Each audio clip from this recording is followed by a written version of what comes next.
నమస్తేనే. నమస్తే అన్న.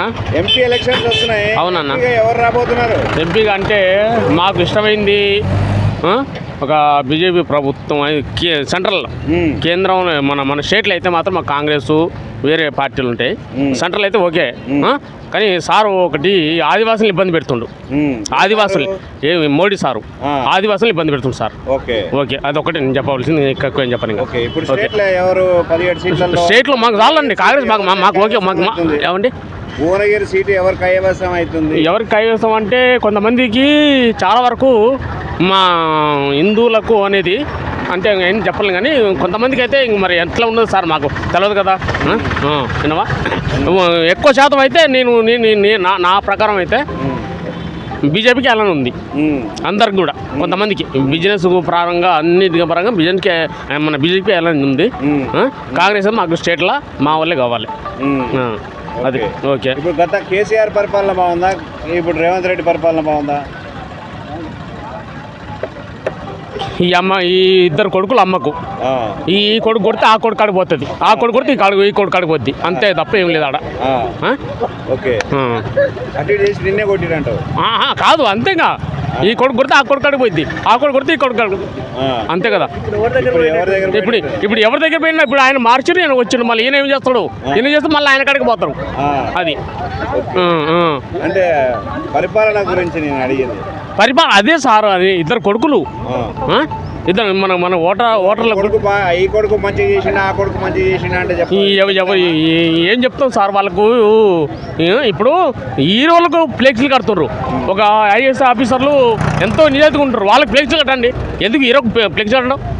హీరోకు ఎందుకు, సినిమా హీరోకు ఎందుకు? ఇద్దరు కొడుకులకి 2 ఎకరాలు రాజిచ్చింది. అవును, అవును, అంత అనవసరం సార్. మీకు కూడా తెలుసు, మీకు కూడా తెలుసు, మీకు కూడా తెలుసు, తెలుసు తెలుసు తెలుసు తెలుసు తెలుసు.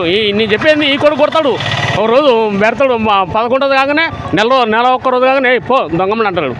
దొంగమని అంటే మంచి మొన్న ఏదో ఒకటి ఆ తల్లిని ఎవరు ఏ విధంగా చూసినా నాకు రైతు తెలియదు, ఆ విధంగా మళ్ళీ ఆడిపోతాడు. అది విన్నావా? సినిమా హీరోలకు ఫ్లెక్స్లు కట్టొద్దు, ఒక్కొక్క నిజాయితీ పరులు ఆఫీసర్లకు ఫ్లెక్స్లు కట్టాలి అని అది నా ఓపెన్. ఓకే. నా ఓటా నాకు నేను బతికినంత వరకు వేముల వీరేశం గారికి ఓటు. ఆయన ఏ పార్టీ అని ఉన్నాయి, కాకపోతే సెంట్రల్ మాత్రం బీజేపీకి వేస్తాం. బీజేపీకి వేస్తాను. సార్ మాత్రం మోసం ఆదివాసం మోసం చేస్తుండు సార్, అది ఒక్కటి మార్చుకోవాలి. అది. నమస్తే బ్రదర్.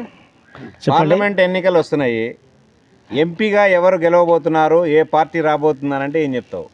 ఎంపీగా అక్కడ మోడీ ప్రధానమంత్రి అవుతాడు, ఇక్కడ బూర్నరసింగ్ గౌడ్ ఎంపీగా గెలుస్తాడు. ఏ రకంగా అంటే మన భారతదేశంలో ఇంతవరకు ఇన్ని సంవత్సరాలు 60 సంవత్సరాలు కాంగ్రెస్ పరిపాలించింది, ఒక 10 సంవత్సరాలు మోడీ పరిపాలించాడు. 60 సంవత్సరాలు పరిపాలించిన కాంగ్రెస్ అప్పు చేసింది, అది 10% ఉన్నది. ఇప్పుడు మన మోడీ గారు 5% తెచ్చిండు. ఇంకోటి యువతకు కానీ పరిహార పథకం కానీ సీసీ రోడ్లు కానీ ఇవన్నీ మన మోడీ గారు రైతు వేదిక కానీ శ్మశాన వాటిక కానీ ప్రతి ఒక్కటి. ఇప్పుడు ఫ్రీ బియ్యం మన రాష్ట్ర గవర్నమెంట్ 10 సంవత్సరాలు కేసీఆర్ పరిపాలించాడు, ఒక కేజీ కూడా ఇవ్వలే. మోడీ గారు 5-6 కేజీల బియ్యం ఇస్తుండు. కాబట్టిగా మన మోడీ గారు అభివృద్ధి పథకంలో ముందుండు. ఇంకోటి మా ఇక్కడ బీజేపీ గవర్నమెంట్లో కానీ ఇప్పుడు ప్లస్ వాళ్ళ దాంట్లో కుంభకోణం అనేది లేదు. స్కామ్ కార్పొరేట్ సంస్థలకు ఒత్తాసు పలుకుతున్నాయి అనేది కూడా అది వాస్తవమే, అది మేధావులు. కానీ ఇంకోటి చెప్పనా, అది బయటికి రావాలి కదా, బయటకు వస్తే అది మేను, కానీ బయటికి రాలే. అది ఏమైనా ఏదో మన బట్టగలిచి మీద వేసినట్టు. కానీ స్విస్ బ్యాంకులలో పెద్ద అమౌంట్లు ఉన్నాయి, ఒక్కొక్కరి అకౌంట్లలో అది తీయాలి కదా. ఇప్పుడు సిబిఐ ఇప్పుడు సిబిఐ ఈడీ వాళ్ళు బయటకు తీస్తారు కదా ఖచ్చితంగా. ఇప్పుడు మన కేసీఆర్ బిడ్డ ఉంది, అదే సిఐడి వాళ్ళు కావచ్చు, బీజేపీలో పోగానే వాళ్ళ మీద రైట్స్ కావట్లేవు అనే ఆరోపణ కూడా బీజేపీ మీద వస్తుంది. తప్పు ఎంతసేపటికున్నా తనలో ఎంతసేపటికున్నా బీజేపీలో ఉన్నా, కమ్యూనిస్టులో ఉన్నా, కాంగ్రెస్లో ఉన్నా, ఏ పార్టీలో ఉన్నా కానీ అది చట్టం ఎవరికి చుట్టం కాదు. ఎన్ని రోజులకున్నా ఆయన లోపలికి పోవాల్సింది. మన ప్రధానమంత్రి పివి నరసింహారావు కూడా లోపలికి పోయిండు, లాలూ ప్రసాద్ యాదవ్ పోయిండు, ప్లస్ మన కవిత పోయింది. మంచి నాయకులు చెప్పనా, తప్పు చేసే వాళ్ళు ఎవరైనా సరే ఖచ్చితంగా పోతారు. అది మనం అనుకోవడం తప్పది. ఉమ్. ఇప్పుడు ఇవాళ బీజేపీ ఉంటుంది, రేపు కాంగ్రెస్ వస్తుంది. వాళ్ళు తీసుకుపోయి నూకరా? నిర్మా సోప్ వేసి సాఫ్ చేస్తురట, అంటే అల్లకు పోయిన వాళ్ళని. ఏదైనా ఒక్కటి చెప్పను సార్, ఒక్కటి చెప్పను. ఏదైనా చెప్పడుకున్నా, ఎంత చేపడుకున్నా ఇప్పుడు అవినీతే, న్యాయం న్యాయమే. గత 60 ఏళ్ళ కాంగ్రెస్ పాలన ఎలాంటి మేలు జరగలేదంటవా? మేలు జరిగిందో జరగలేదో అది భారతదేశానికి తెలుసు. Okay, right. అది పక్క పెడితే ప్రాంతీయ పార్టీ అయినటువంటి బీఆర్ఎస్ పార్టీ వల్ల కూడా ఏం లాభం లేదు. బీఆర్ఎస్ పార్టీ వల్ల నష్టమే కానీ లాభం లేదు. మా తెలంగాణని మొత్తం ముంచిండు ఎవరు? కేసీఆర్ గారు. దేనివల్ల అంటే ఇప్పుడు రైతు బంధు అన్నాడు, దళిత బంధు అన్నాడు, 3 ఎకరాల భూమి అన్నాడు, ప్లస్ ఏది మన చాలా ఇప్పుడు స్కీమ్స్ వచ్చినాయి. అవి ఎవరికి ఇచ్చిండు? ఎవరికి ఏమి ఇవ్వలే. లక్షల కోట్లు దండుకుర్రు టీఆర్ఎస్ గవర్నమెంట్. దండుకొని ఇవాళ కొన్ని లక్షలు అప్పు చేసి పెట్టినాడ. అది మన తెలంగాణ ధనిక రాష్ట్రం అంటే ధనిక రాష్ట్రం అప్పుల రాష్ట్రంగా మార్చిండు. ఇప్పుడు నీ కొడుకు బాగుపడాలంటే 15వ తారీఖు దాకా పెట్టుబడి పెడతావా? పెట్టవా? పెడతా. అట్టనే రాష్ట్రానికి పెట్టుబడి పెట్టిండేమో. దేనికి చూపియాలిగా? అలా అట్లా కాదు. కాళేశ్వరం ఉంది, కాళేశ్వరం ఉంది. ఎకరం భూమి ఎంత ఉంది? ఎకరం భూమి ఇక్కడ ఎకరం భూమి ఇక్కడ 30 లక్షలు 40 లక్షలు ఉంది అంతే. 10 ఏళ్ల క్రితం ఎంత ఉండే? 10 ఏళ్ళకి ఒకటి చెప్పనా? 10 ఏళ్ళ కింద అబ్బాయి మన రేషియో పద్ధతి ప్రకారంగా లెక్కేసియా నువ్వు చెప్పు. అట్లా కాదు, అది మన ఏది ధర పెరగడం దేనివల్ల చెప్పనా? కేసీఆర్ వల్ల కాదు. కేసీఆర్ వల్ల ఏం కాదు. ఏంటంటే ఎంతసేపటికున్న పబ్లిక్ పెరుగుతుర్రు. ఒక ఎకరం 4గురికి ప్రపోజల్ ఉంది, దానికి బెనిఫిట్ జరగాలి. ఇప్పుడు నేను 10 అన్నా. ఇప్పుడు రైతు బంధు ఇవ్వడం వలన భూములకు రేట్లు పెరిగినాయి అంటే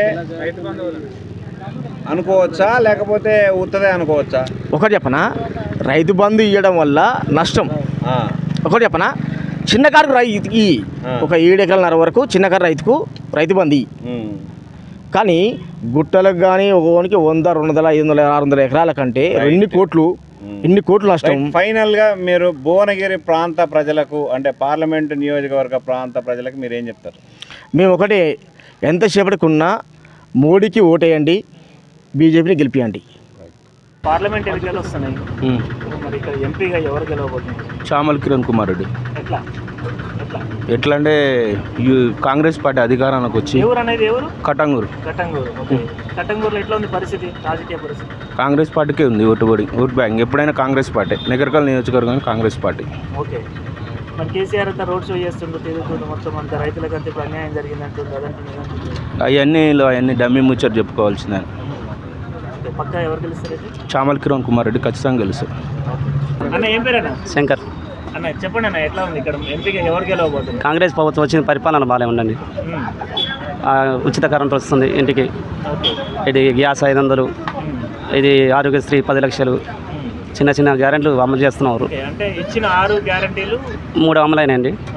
ఒకటి ఉచిత బస్సు అని బాగానే అనిపిస్తుంది. గత ప్రభుత్వానికి ఈ ప్రభుత్వానికి ఏది తేడా?